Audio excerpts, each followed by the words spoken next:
Panorama group, जो सोचता है वो करता है। आपके अपने सपनों का आशियाना। नमस्कार, भारत लाइव देख रहे हैं। पीएम मोदी की अध्यक्षता में हुई नीति आयोग की बैठक शनिवार को समाप्त हो गई। आपको हमने बताया था कि कल पीएम मोदी की अध्यक्षता में नीति आयोग की एक बैठक थी जिसमें सीएम नीतीश को भी बुलाया गया था। हालांकि सीएम नीतीश ने इस बैठक में जाने से इनकार कर दिया, भले यहाँ ही वो हाई लेवल की मीटिंग कर रहे थे झारखंड विधानसभा चुनाव को लेकर। लेकिन इस बात की चर्चा कल हमने इवनिंग बुलेटिन में की थी और बाबा से मैंने ये सवाल किया था कि नीति आयोग में जब विरोधी दल इस चीज को लेकर हो हल्ला कर रहा था, नीति आयोग की बैठक को लेकर कहीं ना कहीं विरोध कर रहा था, तो ममता बनर्जी इस बैठक में क्यों पहुंची? इस सवाल का जवाब कहीं ना कहीं बाबा ने कल दे दिया था कि ममता बनर्जी एक तरीके से विरोध करने पहुंची थी।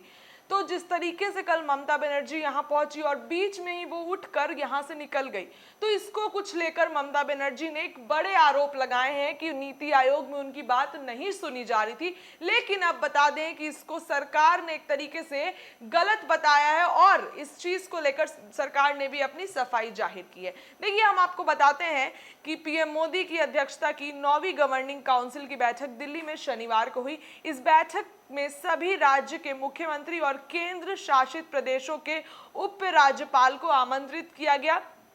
बता दें कि पश्चिम बंगाल की मुख्यमंत्री ममता बनर्जी इस बैठक को बीच में छोड़कर चली गई।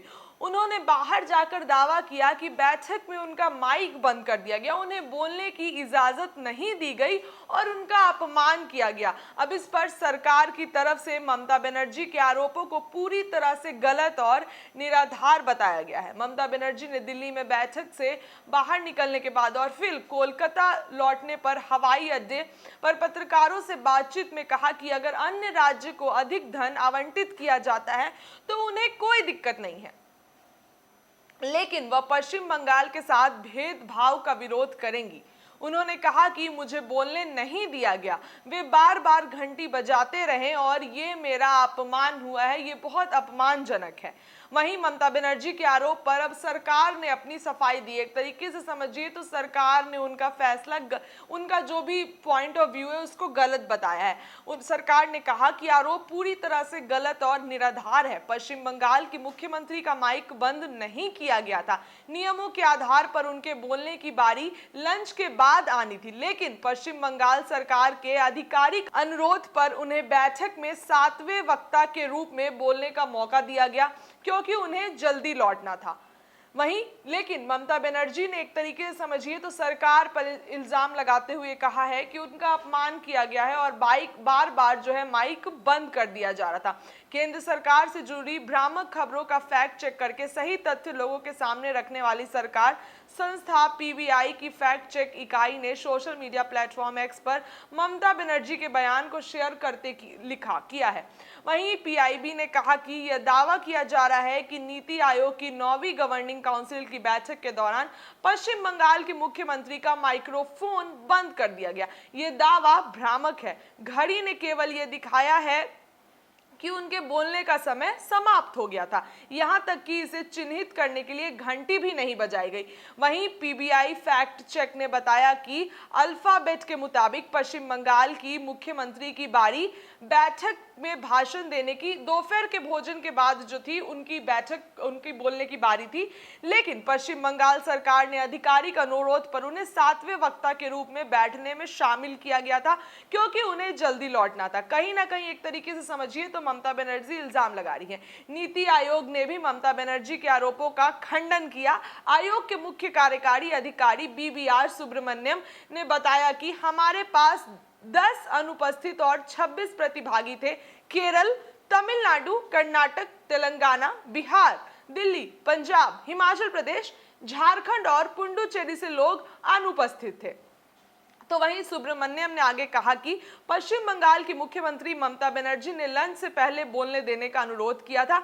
मैं सिर्फ तथ्य प्रस्तुत कर रहा हूं, कोई व्याख्या नहीं। उनकी ओर से एक बहुत स्पष्ट अनुरोध था, क्योंकि आम तौर पर हम अल्फाबेटिकल जाते हैं, पहले आंध्र प्रदेश से शुरू होता है, फिर अरुणाचल प्रदेश होते हुए आगे बढ़ता है। देखिए आप समझ रहे हैं किस तरीके से ममता बनर्जी ने रूल्स का डिसोबे किया है। तो इसके बाद उन्होंने कहा कि हमने बंगाल के मुख्यमंत्री ममता बनर्जी के निवेदन का जो है उनके निवेदन का सम्मान किया। रक्षा मंत्री से गुजरात से ठीक पहले उन्हें बुलाया और उन्होंने अपनी जो भी उनकी परेशानी थी उसको उन्होंने व्यक्त किया। प्रत्येक मुख्यमंत्री को 7 मिनट आवंटित किए जाते हैं और स्क्रीन के ऊपर सिर्फ एक घड़ी होती है जो आपको शेष समय बताती है। यह 7 से 6, 5, 4 और 3 तक जाता है। उनके अंत में यह 0 दिखाता है। घड़ी में 0 दिखाया, इसके अलावा कुछ भी नहीं हुआ।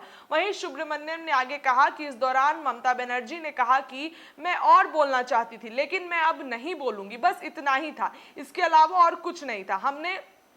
हम सब ने सुना, उन्होंने अपनी बात रखी और हमने सम्मान पूर्वक उनकी बातें सुनी और नोट किया। मुख्य सचिव ने हिस्सा लेना जारी रखा और वह उनके जाने के बाद भी उपस्थित रहे। मुख्यमंत्री बनर्जी को कोलकाता के लिए उड़ान पकड़नी थी। देखिए कहीं ना कहीं एक तरीके से समझिए तो जो नीति आयोग के सीईओ हैं सुब्रमण्यम, उन्होंने साफ साफ ये बता दिया है कि अल्फाबेटिकली जो बोलने का मौका होता है, लेकिन कहीं ना कहीं ममता बनर्जी के अनुरोध पर उन्होंने उनकी बात मानी और उनको मौका दिया। तो उनका जब समय खत्म हो गया तो घड़ी में बस 0 दिखा दिया, यहां तक कि घंटी भी नहीं बजाई गई। देखिए साफ साफ ममता बनर्जी यहां सरकार पर इल्जाम लगा रही है। फिलहाल के लिए इतना ही, बने रहिए भारत लाइव के साथ। बहुत बहुत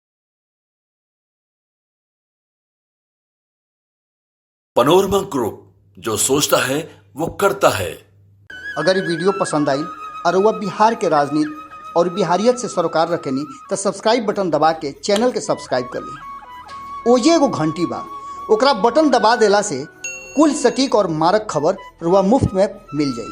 अगर रुआ पत्रकारिता के हमनी के नया प्रयोग में सहयोग कर चाहतानी तो ज्वाइन बटन दबा दी।